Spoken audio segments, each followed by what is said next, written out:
Ikhwan dikarenakan pelajaran Mawsu'atul Adab Al-Islamiyah jilid pertama itu sudah kita tamatkan.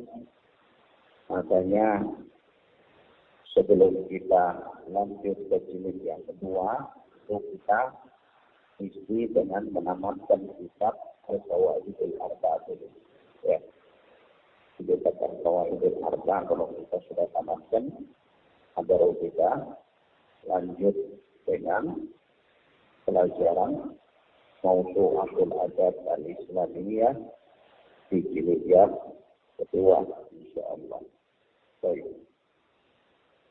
Maka kita masuk ke pelajaran berikutnya dari kitab Al-Qawaidul Arba'ah. Berkata Al-Syaikh Al-Ibad Al-Mujaddid Muhammad bin Abdul Wahhab rahimana wa rahimahullah, i'lam arsyadakallahu li ta'atih, ketahuilah semoga Allah memberikan petunjuk kepadamu, yakni membimbing engkau li ta'atih, untuk taat kepadanya. Wal annal hanafiyyata millata Ibrahim, bahwa al-hanifiyah agama yang lurus, ia bersih dari syirik, khurafat, takhayul, adalah millat Ibrahim, adalah millahnya, agamanya Nabi ya Allah Ibrahim, yaitu an ta'budallaha wahdahu mukhlishan lahuddin, yaitu engkau beribadah kepada Allah saja dengan mengikhlaskan agama kepadanya, yakni kepada Allah Subhanahu wa ta'ala.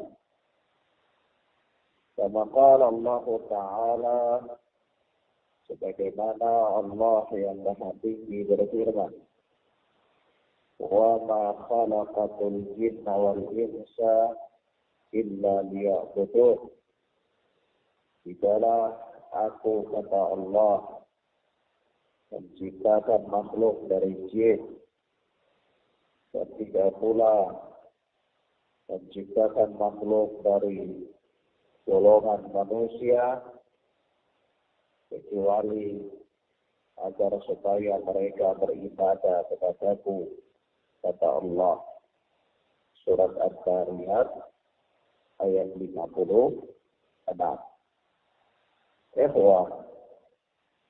Ini ucapan daripada Syekh Muhammad bin Abdul Wahhab rahimana wa rahimahullah. Baik, kita jelaskan perkataan beliau ini.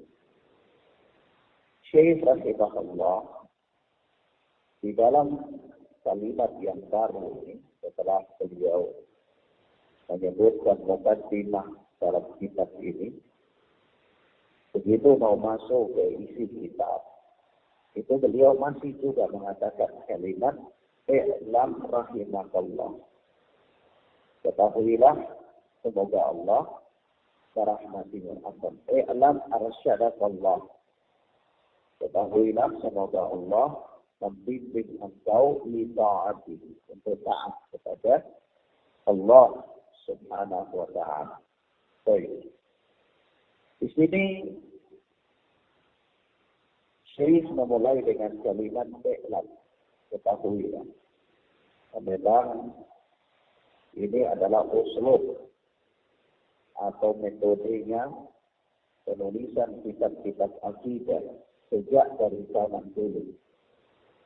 Sebagaimana kita sering mencintai kalimat-kalimat seperti ini dalam kitab-kitab akidah. Dan kita baca Syarh Sunnah Al-Imam Usul Sunnah Al-Imam Al-Muzani, Al-Imam Al-Humaydi. Al-Imam Al-Humaydi ini ahli fikihnya kota Makkah, muridnya Imam Syafi'i, gurunya Imam Bukhari. Itu Al-Imam Al-Humaydi, Abu Bakar Al-Humaydi. Beliau punya kitab akidah yang bernama Usul Sunnah. InsyaAllah nanti kita bahas di sini, insyaAllah. Ini kalau dalam kita lihat kitab-kitab mereka itu, selalu mereka menarik perhatian para pembaca dengan mengatakan i'lam. Ketahuilah. Camkanlah olehnya. Nah, karena memang perkara-perkara akidah itu perkara-perkara yang sangat penting. Perkara-perkara yang sangat penting. Membutuhkan perhatian, serius, dan pengetahuan untuk memahaminya. Begitu juga kalau kita lihat kitab Syarh Sunnah Al-Muzani, murid Imam Syafi'i rahimahullah, juga beliau punya kitab akidah namanya Syarh Sunnah, juga di dalam tidak asing kita jumpai di Aliyah itu selalu i'lam, ketahuilah. Begitu juga kita lihat kalau kitab Al-Iqtisad fil I'tiqad, yakni kitabnya Al-Imam Al-Maqdisi. Al-Maqdisi itu Al-Maqdisi. Itu kitab Abdul Ghani Al-Maqdisi, penulis kitab Umdatul Ahkam. Itu beliau punya kitab akidah namanya Al-Iqtisad fil I'tiqad. Kitab bagus juga dalam kitab akidah. Yang menulis kitab akidah ini ulama ahli hadis, yang menulis kitab akidah. Itu juga kita jumpai di dalamnya i'lam selalu ada dalam kitab akidah. Nah, begitu pula kalau kita ke bawah dari itu seperti itu, kita lihat muridnya Imam Ahmad menulis kitab Syarh Sunnah, ya, murid dari murid Imam Ahmad, yaitu bernama Imam Al-Barbahari rahimahullah, dalam kitab Syarh Sunnah. Juga kita lihat di sana ada kalimat i'lam begitu. Ya, menunjukkan ini perkara yang sangat serius untuk harus diperhatikan, dan memang semua hal untuk dapat memahaminya itu membutuhkan ilmu. Artinya belajar dan camkan oleh perkara yang penting. Gitu. Ya. Nah, begitu juga Allah Subhanahu wa Ta'ala. Allah Tabaraka wa Ta'ala ketika menerangkan kepada kita, menjelaskan, mengabarkan kepada kita tentang keesaan Allah. Allah Azza wa Jalla mengatakan, "Fa'lam annahu la ilaha illallah." Ketahuilah, ya, bahwasanya tidak ada kesembahan yang berhak disembah kecuali Allah. Itu juga. Nah, saya pakai di sini ada dua pesan. Ya, pesan yang pertama adalah bahwa perkara ini perkara yang sangat serius, yang harus diperhatikan. Pesan yang kedua, bahwa hendaklah engkau belajar. Maka dari itu,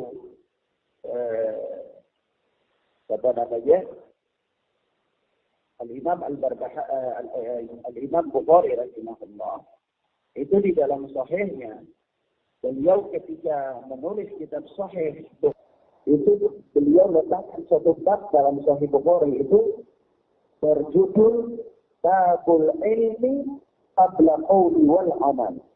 Bab berilmu sebelum berbicara dan beramal. Berilmu sebelum berbicara dan beramal. Nah, di bawah bab tersebut Imam Bukhari beristidlal dengan ayat yang mulia, yaitu apa? Fa'lam annahu la ilaha illa huwa.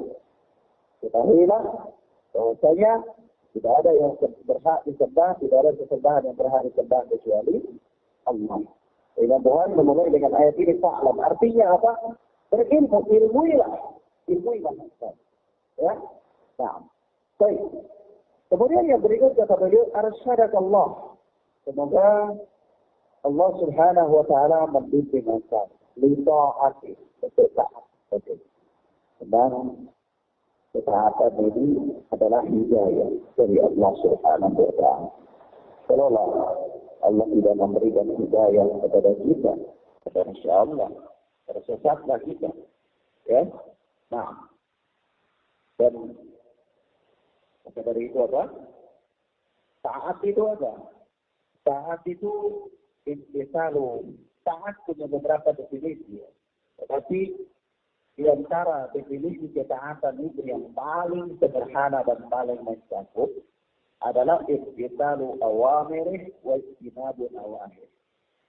Yaitu melaksanakan perintah-perintah Allah dan menjauhi larangan-larangan Allah Subhanahu wa ta'ala. Itu definisi takwa. Nah, dan doa daripada syekh ini menunjukkan tentang keikhlasan syekh dan perhatian syekh kepada kaum muslimin. Khususnya orang-orang yang mempelajari kitab beliau dan mengajarkan kitabnya.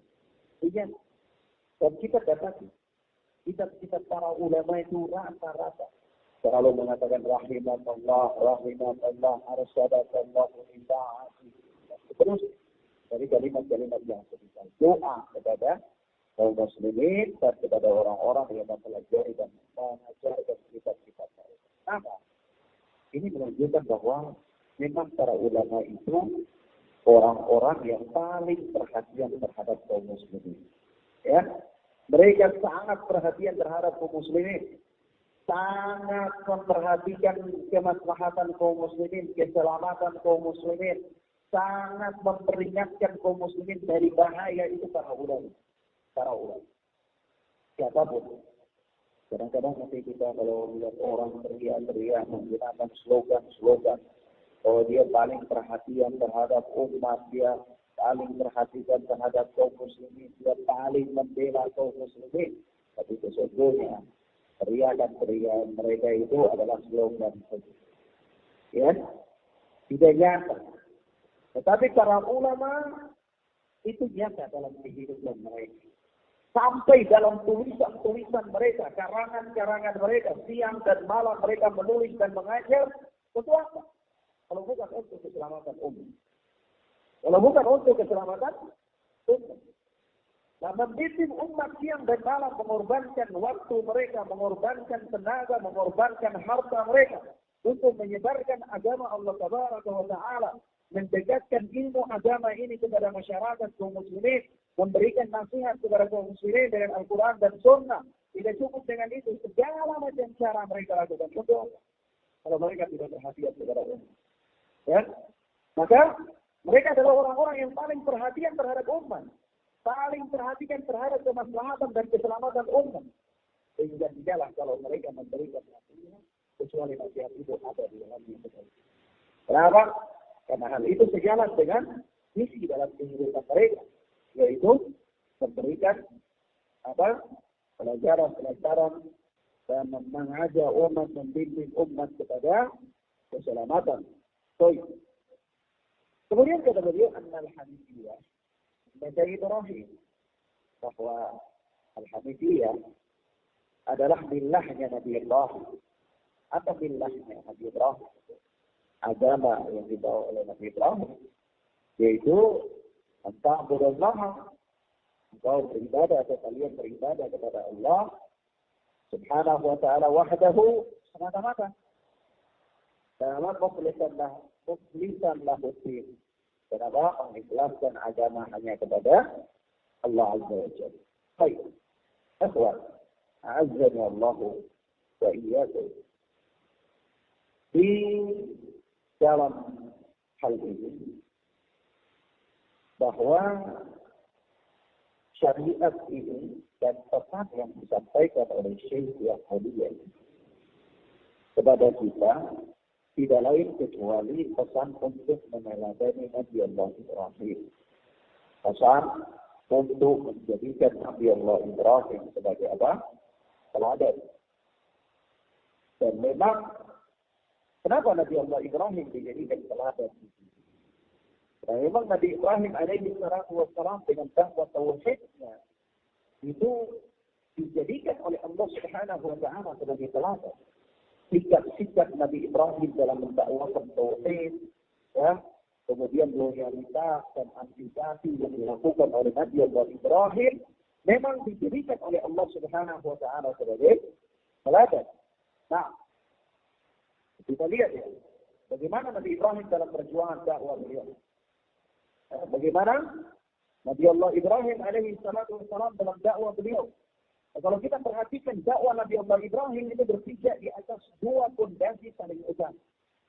Dan dakwah inilah yang kemudian Rasulullah Sallallahu Alaihi Wasallam lanjutkan. Yaitu pondasi yang pertama adalah mendakwakan kepada tauhid dan membangun loyalitas di atas tauhid.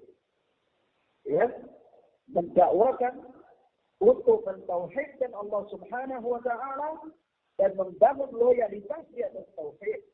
Dan konsep ini juga didakwakan oleh Nabi Muhammad Sallallahu Alaihi Wasallam, yaitu mengajak umat untuk mengenal siapa Rabb mereka, mentauhidkan Allah Subhanahu Wa Taala dalam beribadah kepada Allah dan menjadikan kaum muslimin itu bersaudara, tolong menolong di atas persaudaraan Islam, tolong menolong di atas persaudaraan iman.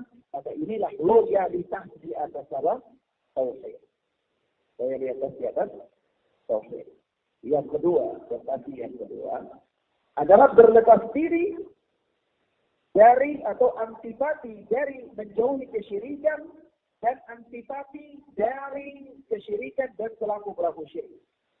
Dan kita kenal di dalam istilah agama namanya al-bara. Berlepas diri. Berlepas diri dari apa? Dari kesyirikan. Dan apa? Dan pelaku-pelaku kesyirikan. Bukan hanya berlepas diri dari kesyirikan saja, tetapi berlepas diri dari kesyirikan dan pelaku-pelaku kesyirikan. Ini ada dalam konsep dakwanya Nabi Allah Ibrahim alaihi salatu wassalam. Perhatikan surat Maryam ayat 41 sampai 47. Perhatikan Allah Subhanahu wa taala berfirman, "Wadhkur fil kitab Ibrahim innahu kana siddiqan nabiyya إذ قال لأبيه يا أبت لم تعبد ما لا يسمع ولا يبصر ولا يغني عنك شيئا يا أبت إني قد جاءني من العلم ما لم يأتك فاتبعني أهدك صراطا سويا واذكر في الكتاب إبراهيم." kata Allah, dan ceritakanlah wahai Muhammad Sallallahu Alaihi Wasallam kisahnya Nabi Allah Ibrahim di dalam kitab, yaitu dalam Al-Quran. Yaitu apa? Apa kisah Nabi Ibrahim itu? Yang Allah Subhanahu Wa Taala perintahkan kepada Nabi Sallallahu Alaihi Wasallam untuk menceritakan kisah itu, mengisahkan kepada kita. Bahkan Allah Subhanahu wa taala telah menyebutkan kisahnya di dalam Al-Qur'an. Itu innahu kana siddiqan nabiyya. Bahwa sesungguhnya Nabi Allah Ibrahim alaihi salatu wassalam adalah seorang yang siddiq, yang jujur, yang membenarkan lagi seorang nabi. Kenapa? Kalau beliau orang yang jujur membenarkan dan seorang nabi, lalu apa yang beliau lakukan? Disebutkan oleh Allah di sini. إِذْ قَالَ لِأَبِيهِ, tatkala Nabi Allah Ibrahim berkata kepada bapaknya, "Ya abati, wahai bapakku, lima ta'budu ma la yasma'u wa la yubsir?" Kenapa engkau menyembah sesuatu yang tidak bisa mendengar dan tidak bisa melihat. Wala yughni 'anka syai'a. Kenapa? Dan tidak bermanfaat sedikit pun kepadamu, yakni tidak bisa menolong engkau sedikit pun, wahai bapakku. Kalau yang engkau sembah ini tidak bisa mendengar, yang engkau sembah ini tidak bisa melihat, lalu ditambah lagi dengan tidak bisa menolong engkau sedikit pun, wahai bapakku, lima ta'budu. Kenapa engkau menyembah? Kenapa engkau menyembahnya? Nabi Allah Ibrahim mulai melancarkan kritikannya kepada kesyirikan. Iya. Nabi Allah Ibrahim di sini mulai melancarkan kritikannya kepada kesyirikan. Dan beliau membangun diskusi yang luar biasa. Ya, logis. Lalu apa kata beliau? Ya abadi, inni qad ja'ani minal ilmi ma lam ya'tika. Fattabi'ni ahdika siratan sawiyya.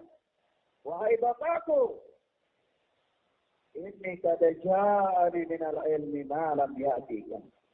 Sungguh telah datang kepadaku ilmu yang tidak datang kepada engkau. Jadi, Nabi Allah Ibrahim menegaskan bahwa pengingkaran terhadap kesyirikan yang dilakukan oleh beliau itu berdasarkan ilmu yang Allah berikan kepadanya. Dan ilmu itulah yang tidak diberikan oleh Allah kepada bapaknya Nabi Allah Ibrahim, sehingga dia terjatuh ke dalam kesyirikan. Maka Nabi Ibrahim mengatakan, Allah telah memberikan kepadaku ilmu yang tidak Allah berikan kepada engkau, fattabi'ni, maka ikutilah aku. Ahdika siratan sawiyya, jika aku akan menunjukkan kepadamu jalan yang lurus. Begitulah kata Nabi Ibrahim alaihi salatu wassalam. Subhanallah. Ibrahim ini luar biasa sekali beliau dalam melakukan kritikan terhadap kesyirikan, dalam menyampaikan dakwah tauhid ini kepada kaumnya ketika itu. Dan sungguh Nabi Ibrahim tidak pernah bosan dalam melakukan hal itu. Dan bahkan Nabi Ibrahim bukanlah orang yang keras, kaku, bukan. Kalau kritikan yang dilakukan oleh Nabi Allah Ibrahim begitu tajam, itu bukan menunjukkan bahwa Nabi Allah Ibrahim ini kaku atau keras dalam penyampaian dakwah. Tidak, sama sekali tidak. Kenapa? Karena Allah Subhanahu wa Ta'ala memberikan legitimasi bahwa Nabi Allah Ibrahim itu orang yang sangat lembut. Tersebut di dalam surat Hud ayat 75. Di dalam surat Hud ayat 75 Allah Subhanahu wa Ta'ala berfirman, "Inna Ibrahim la halimun awwahun munib." Sungguh Nabi Ibrahim itu benar-benar seorang yang penyantun, lagi penghibah, dan suka kembali kepada Allah. Itu berhasil. Allah Subhanahu wa Ta'ala yang menciptakan Nabi Allah Ibrahim dan menciptakan kita semua. Allah Subhanahu wa Ta'ala memberikan rekomendasi nyata bahwa Nabi Allah Ibrahim alaihi salatu wassalam itu orang yang penyantun. Tapi bagaimana dakwah beliau? Beliau tetap menyampaikan ketegasan beliau tentang kesyirikan, itu adalah kesyirikan, dan beliau masih mengkritik kesyirikan. Dan inilah kelembutan tentunya, dibangun di atas kelembutan. Ya. Jadi kalau orang jahil, orang tidak mengerti, orang bodoh, tidak paham terhadap dakwah uslubnya para nabi dalam menyampaikan kebenaran. Ketika antum sampaikan kebenaran kepadanya, antum ingkari yang syirik, antum ingkari yang beda, dia katakan dakwah ini terlalu keras. Atau katakan jahil, siapakah yang lebih lembut dari para nabi? Siapakah yang lebih lembut dari para nabi alaihi wassalatu wassalam? Apakah engkau, wahai sahabat hidupmu, engkau merasa dirimu lebih lembut daripada Rasulullah sallallahu alaihi wasallam? Engkau merasa dirimu lebih lembut dan lebih mengerti tentang metode dakwah daripada Nabi Allah Ibrahim? Siapa yang memberikan rekomendasi tentang kelembutan ucapanmu, kelembutan dakwahmu ketimbang Nabi Allah Ibrahim? Allah Subhanahu wa Ta'ala telah memberikan rekomendasi tentang lembutnya dakwah Nabi, kelembutannya Nabi Allah Ibrahim. Allah Subhanahu wa Ta'ala telah memberikan rekomendasi tentang penyantunnya Nabi Allah Ibrahim. Begitu pula Nabi kita Nabi Muhammad sallallahu alaihi wasallam, Allah memberikan rekomendasi tentang baiknya akhlak beliau. Sampai Allah katakan itu, innaka la'ala khuluqin 'adzim. Sungguh engkau itu adalah orang yang benar-benar mempunyai akhlak. Bagus sekali. Tapi apa yang terjadi?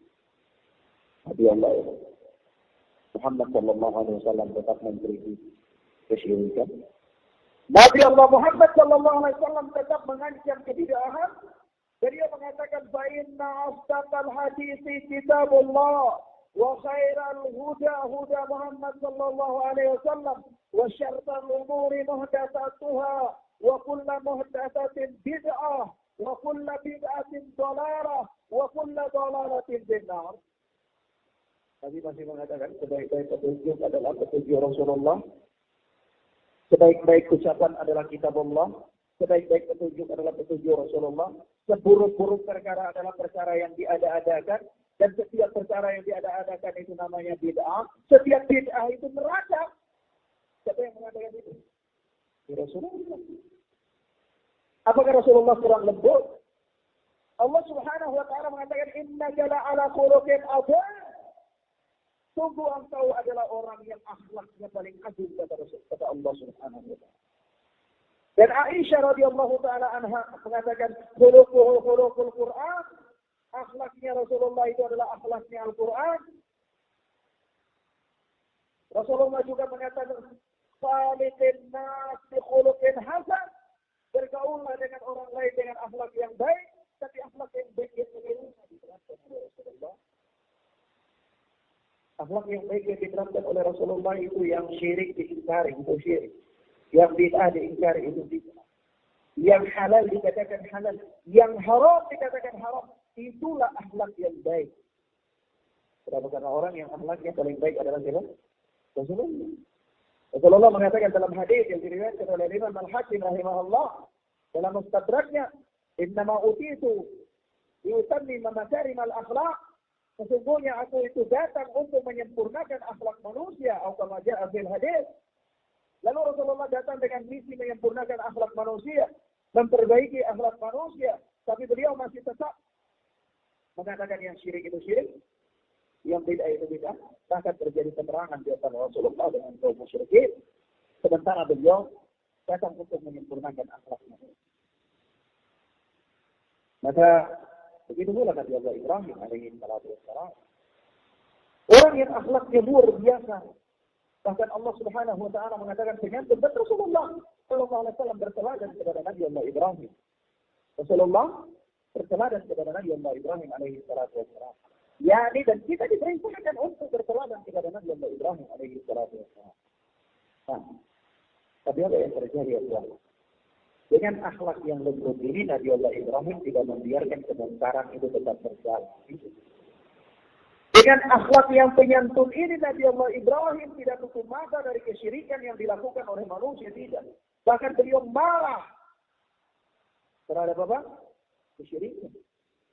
Sampai-sampai, karena dari hari ke hari, dari waktu ke waktu, setiap saat beliau selalu mengingkari kesyirikan yang terjadi di tengah-tengah kaumnya. Sampai hal itu membuat bapaknya marah. Bapak Nabi Ibrahim itu bosan dengan seruan Nabi Allah Ibrahim. Ternyata seruan Nabi Allah Ibrahim itu tidak bisa membawa bapaknya untuk mendapatkan hidayah. Tetapi justru bapaknya bosan. Lalu apa yang terjadi? Disebutkan dalam surat Maryam ayat 46. Dalam surat Maryam ayat 46 Allah Subhanahu wa Ta'ala berfirman, qala aragibun anta an alihati ya Ibrahim la in lam tantahi la arjumannaka wahjur minni maliya. Bapaknya sudah bosan dengan dakwah yang disuruhkan oleh Nabi Allah Ibrahim setiap hari. Sampai-sampai bapaknya berkata aragibun anta an alihati ya Ibrahim. Ibrahim, apakah engkau benci dengan Tuhan-Tuhanku ini? Jadi kalau kita dakwah mereka kepada tauhid, mereka pikir, oh aku benci dengan keramat-keramat. Ya. Begitu Nabi Allah Ibrahim dakwahkan bapaknya kepada tauhid, bapaknya bukan paham ini dakwah, tetapi bapaknya Ibrahim masih benci dengan kesembahan. Padahal Nabi Ibrahim sendiri tidak pernah mengatakan kebenciannya kepada, dia tidak pernah mengatakan kepada bapaknya, ini tidak pernah mengungkapkan kebencian terhadap berhala yang disembah oleh bapaknya, tidak pernah. Tetapi Nabi Ibrahim selalu melakukan kritikan terhadap penyimpangan kesyirikan yang dilakukan oleh bapak. Lalu itu memberikan pemahaman kepada bapaknya. Jangan anak ini benci dengan kesembahan. Makanya bapaknya mengatakan, Arafibun anta an abihati ya Ibrahim. Ibrahim, apakah engkau benci dengan kesembahan Tuhan-Tuhanku ini, wahai Ibrahim? La illam tantahi, kalau engkau tidak berhenti dari ajakanmu ini, niscaya arjuman mana. Apa? Niscaya kamu akan aku rajam, kata beliau. Akan aku rajam. Ini hukum ya. Akan aku hukum. Wahjurni maliyan. Yani pergilah, tinggalkanlah aku untuk waktu yang lama. Jadi sampai-sampai Nabi Allah Ibrahim itu diusir dari kampung. Diusir dari kampungnya sama bapaknya. Sama apa? Bapak. Subhanallah. Demikian. Kalau yang seperti ini, berarti kita lihat di sini Nabi Allah Ibrahim benar-benar mengaplikasikan sikap antipati berlepas diri dari kesyirikan dan pelaku kesyirikan. Dan subhanallah, Akhara bidina azhani Allah wa iyyakum. Itu pun Nabi Ibrahim masih tetap berdakwah kepada bapak. Tapi sampai dakwah demi waktu kerja keras yang dilakukan oleh Nabi Allah Ibrahim itu ternyata memang tidak bisa lagi memberikan efek kepada bapak. Memang Allah Subhanahu wa taala telah menyesatkan bapaknya ini sehingga tidak bisa menerima dakwah tauhid yang disampaikan oleh Nabi Allah Ibrahim. Lalu apa yang terjadi? Sikap Nabi Ibrahim masih tersebut di dalam firman Allah surat Al-Zukhruf ayat 26 dan 27, yaitu apa kata Nabi Ibrahim di sini? Wa idh qala Ibrahimu li abihi wa qaumihi innani bara'un mimma ta'budun illa alladhi fatarani fa innahu sayahdin. Nabi Ibrahim pun akhirnya dengan tegas menyebutkan sikap beliau, yaitu apa yang Allah suruh perintahkan kita untuk mengingatnya. Wa idh qala, dan ingatlah ketika Nabi Allah Ibrahim, wa idh qala Ibrahim, ketika Nabi Allah Ibrahim berkata li abihi wa qaumihi, kepada bapaknya dan kaumnya. Apa ucapan Nabi Allah Ibrahim kepada mereka? Innani bara'un mimma ta'budun. Sesungguhnya aku berlepas diri dari semua yang kalian sembah. Aku berlepas diri dari semua yang kalian sembah. Illa alladhi fatarani fa innahu yahdin. Kecuali Zat yang telah menciptakan aku, maka sesungguhnya dialah yang akan memberikan kepadaku hidayah. Ya Allah ya. Maka sebuah dari sikap-sikap dan metode dakwah Nabi Allah Ibrahim alaihi salatu wassalam ini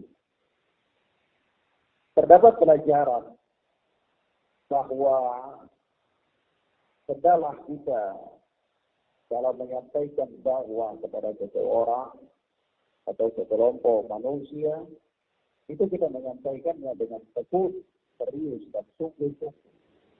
Sebagaimana para nabi. Jangan bersikap acuh-acuh.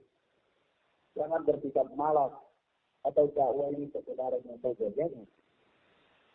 Tetapi dakwah ini dijadikan seserius mungkin.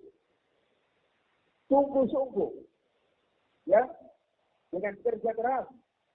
Sebagaimana yang dilakukan oleh Nabi Allah Ibrahim alaihi salatu wassalam. Terus menerus.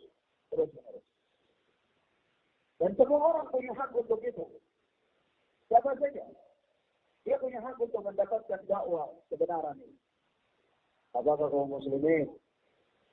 Apakah orang yang sesat? Atau sampai-sampai orang kafir sekalipun dia punya hak untuk mendengarkan tentang dakwah kepada kebenaran. Dan jangan pernah bosan. Dan jangan pernah berhenti. Terus menerus. Sampai jelas-jelas kalau memang orang itu tidak lagi bisa menerima kebenaran, atau memang dia memang musuh kebenaran, boleh terlepas dari. Sebagaimana Nabi Allah Ibrahim alaihi salatu wassalam. Beliau tidak pernah bosan dalam menyampaikan dakwah. Terus, serius. Tapi sampai jelas sekali bahwa memang sudah tidak bisa lagi, baru beliau menyampaikan sikap beliau.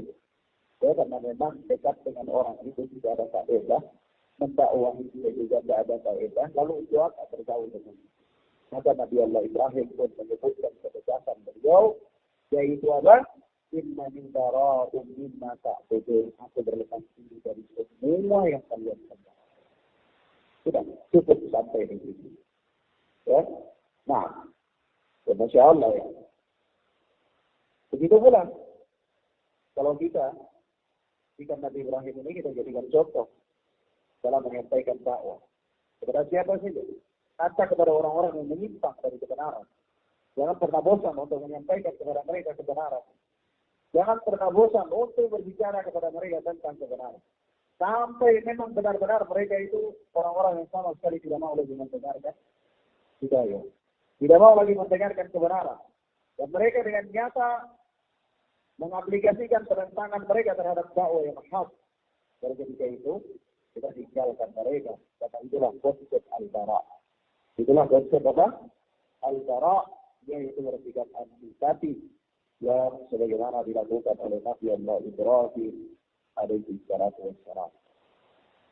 Kemudian di sini Syekh menyetir ayat yang menjadi pijakan dakwah kepada tauhid, yaitu apa?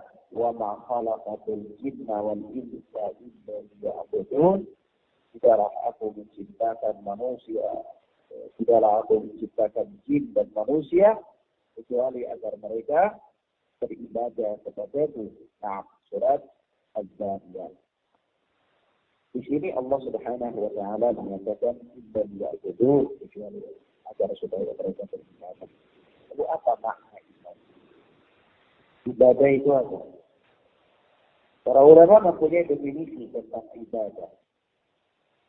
Maka definisi tentang ibadah yang paling baik, sederhana dan paling mencakup, yaitu definisi ibadah yang dikemukakan oleh Syekhul Islam Ibnu Taimiyah di dalam kitab beliau Al-Ubudiyyah.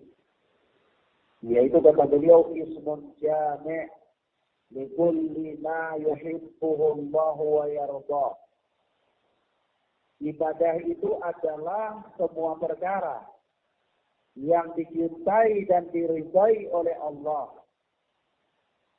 Al-zahira wal batina. Baik secara zahir maupun batin.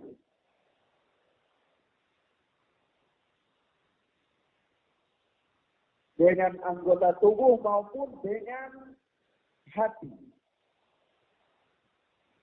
Minal aqwali wal af'al. Baik berupa perbuatan maupun ucapan. Jadi semua perkara yang lahir maupun batin yang dilakukan dengan anggota tubuh maupun hati berupa ucapan atau perbuatan yang semuanya itu apabila mendapatkan cinta Allah dan diridhai oleh Allah, maka itulah ibadah. Itulah apa? Ibadah. Paham ya? Nah, adapun tentang hukumnya ya beda-beda ya. Tentang hukumnya beda-beda, ada yang wajib, ada yang sunnah, ya. Nah, makanya orang fitina radhiyallahu anhu, ukuran dicintai dan diridhai oleh Allah itu ada ukurannya. Ya, ada ukuran. Kalau kita katakan ibadah itu semua perkara yang dicintai dan diridhoi oleh Allah, baik zahir maupun batin, ucapan maupun perbuatan, maka kira-kira ukuran dicintai dan diridhoi oleh Allah itu menurut ukuran siapa? Betul. Menurut ukuran Allah Subhanahu wa Ta'ala.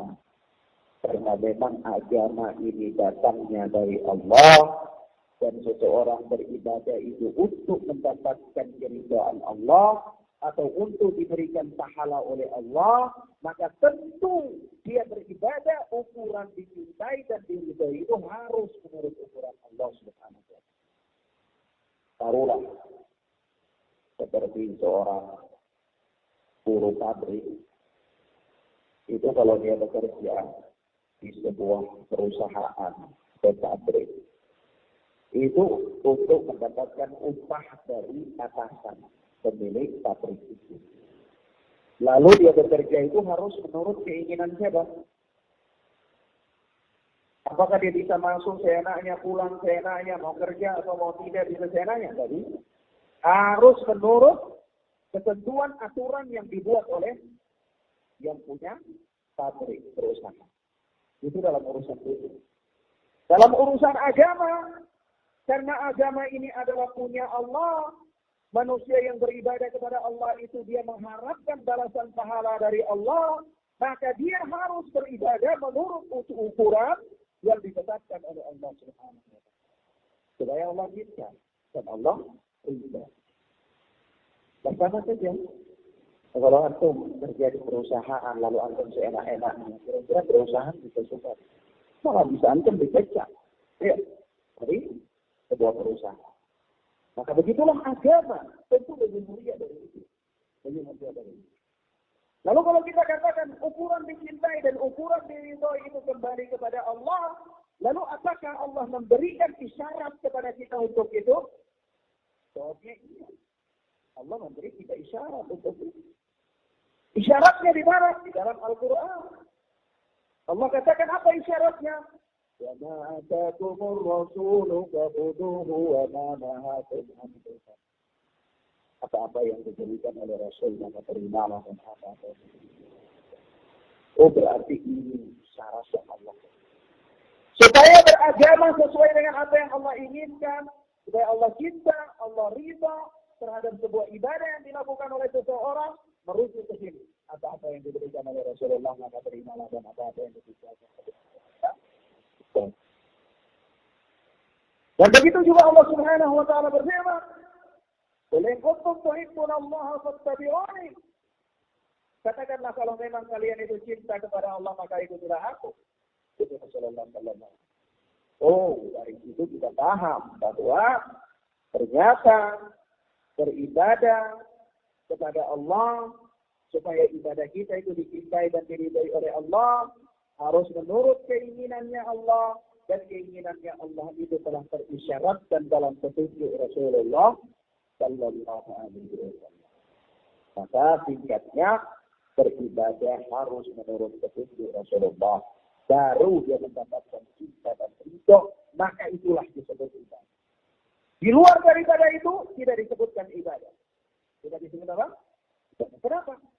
Karena definisi ibadah itu sendiri.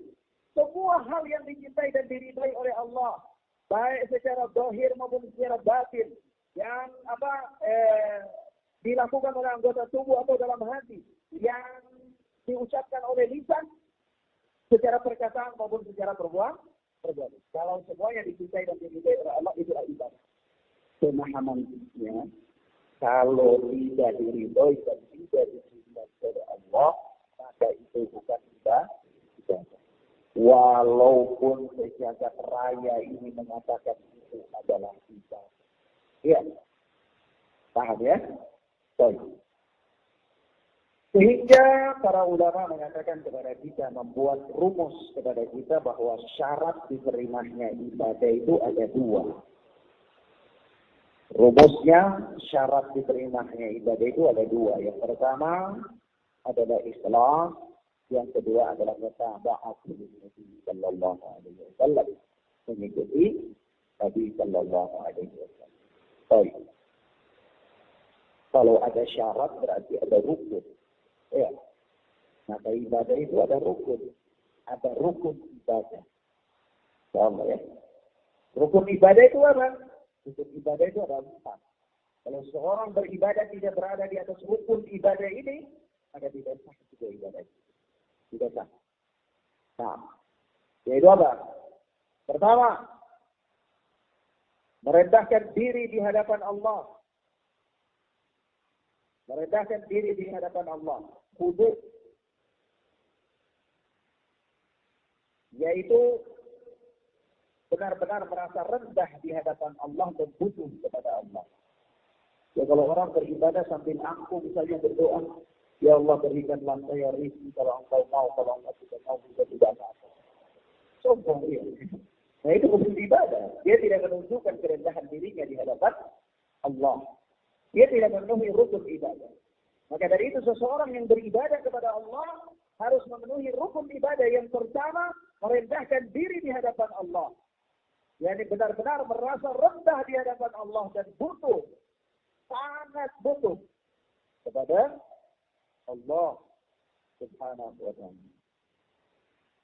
Yang kedua, al-khawf, takut kepada Allah. Takut kepada Allah. Yani apa?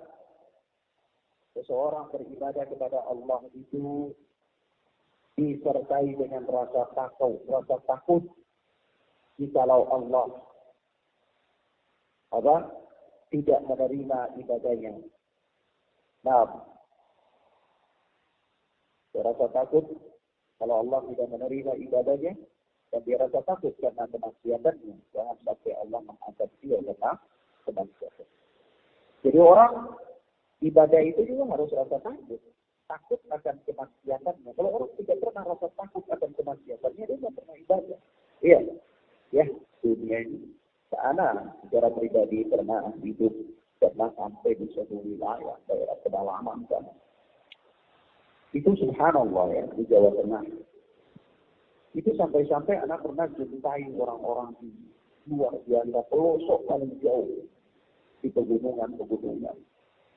Ya, itu ada nenek-nenek.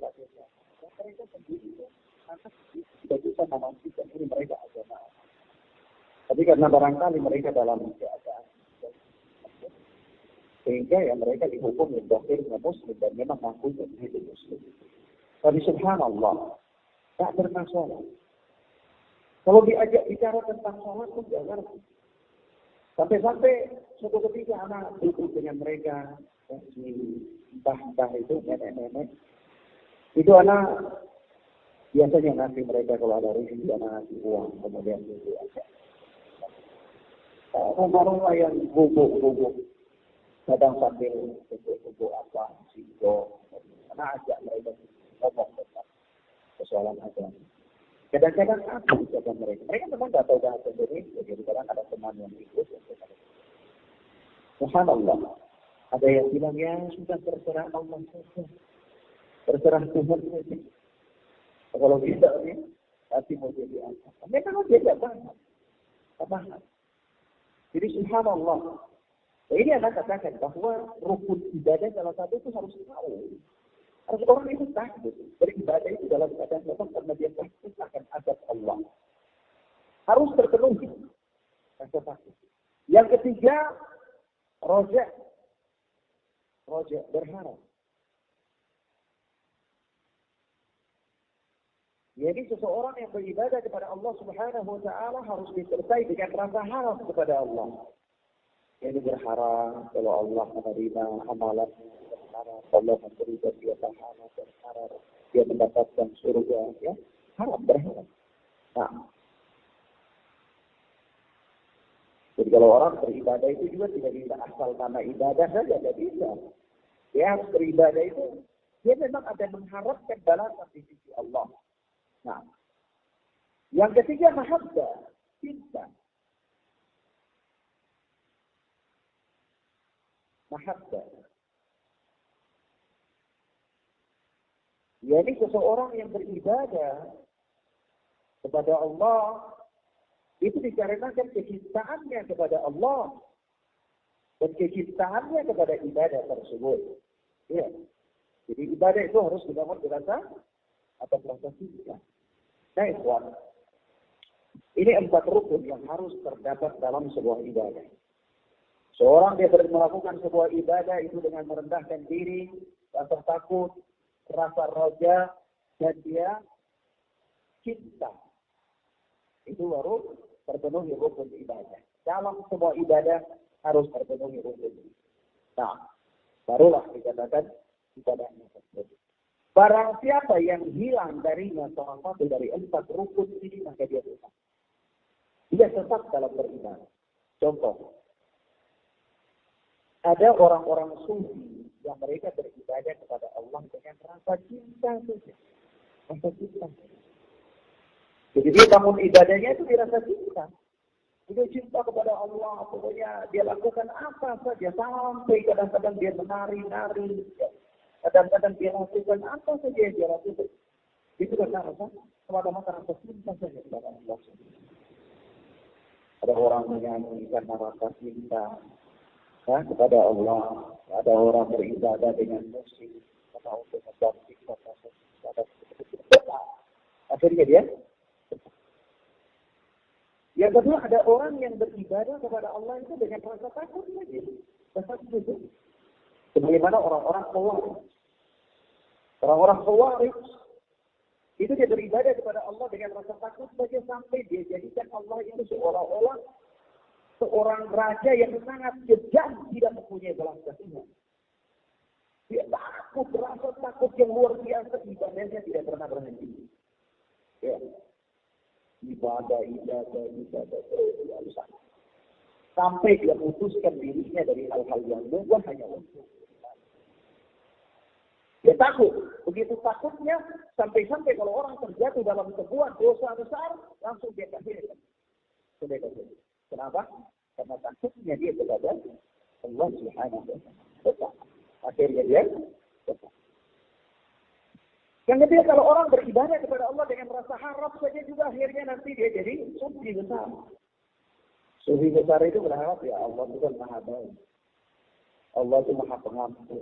Allah mengabulkan doa. Allah memasukkan hamba ke surga. Allah tidak mungkin menganiaya manusia. Allah tidak mungkin Allah maha baik. Jadi tidak beribadah kepada Allah. Pokoknya yang penting Allah itu kan baik. Dia berharap saja. Berharap kepada Allah. Berharap kepada Allah sehingga tapi tidak mendorong dia untuk melakukan ibadah. Hanya berharap saja. Maka dia sudah. Maka dari itu kita katakan barang siapa yang beribadah kepada Allah luput dari 4 rukun ini, maka dia sudah. Maka dia sudah. Nah, baik. Demikian orang istimewa yang Allah wa iyyakum. Sebab itu para ulama mengatakan barang siapa yang beribadah kepada Allah dibangun di atas rasa takut saja dia jadi khawarij. Barang siapa yang beribadah kepada Allah dibangun di atas rasa cinta saja maka dia jadi sufi. Jadi apa? Yaitu apa? Ya, mereka beribadah dengan berargumen dengan ayat wa'budu rabbaka hatta ya'tiyaka al-yaqin. Beribadahlah kepada Rabbmu sampai datang kepada Engkau. Dekatnya dengan Allah sampai dia meyakini bahwa Allah menyambut. Pemahaman ini kita tunjukkan. Pemahaman apa? Ini kita tunjukkan. Anak al-haq. Jadi saya adalah Tuhan. Karena Allah itu menetes, Allah itu masuk ke dalam dirinya. Allah menyatu dengan jiwa. Subhanallah. Dan ini sufi. Sebab itu kalau kita lihat semua sufi, konsep tauhid bagi semua orang yang berpengalaman sufi, di atas sufi, itu mereka biasanya mengatakan bahwa konsep penyucian diri mereka itu adalah mengeluarkan hal-hal yang buruk dari hati dan memasukkan hal-hal yang baik. Ya, itulah makna penyucian diri bagi mereka. Sehingga kalau mereka memasukkan hal-hal yang baik, apa yang mereka masukkan? Sampai memasukkan hal-hal yang baik itu sampai Allah itu menyatu dengan mereka. Ini musibah. Nah, baik. Demikian apa kita Allah wa iyyakum. Ini yang bisa kita sampaikan pada cara ini. Kita bisa jelaskan satu paragraf saja dari kalimat Syekh Muhammad bin Abdul Wahhab rahimahullah. Hadana Allah wa iyyakum wa barakallahu fikum. Allahumma inna nas'aluka rizqan thayyiban wa ilman nafi'an wa amalan mutaqabbala. Allahumma inna nas'aluka al-huda wal-tuqa wal-'afaf wal-ghina. Allahumma ya muqallibal qulub tsabbit qalbi ala dinik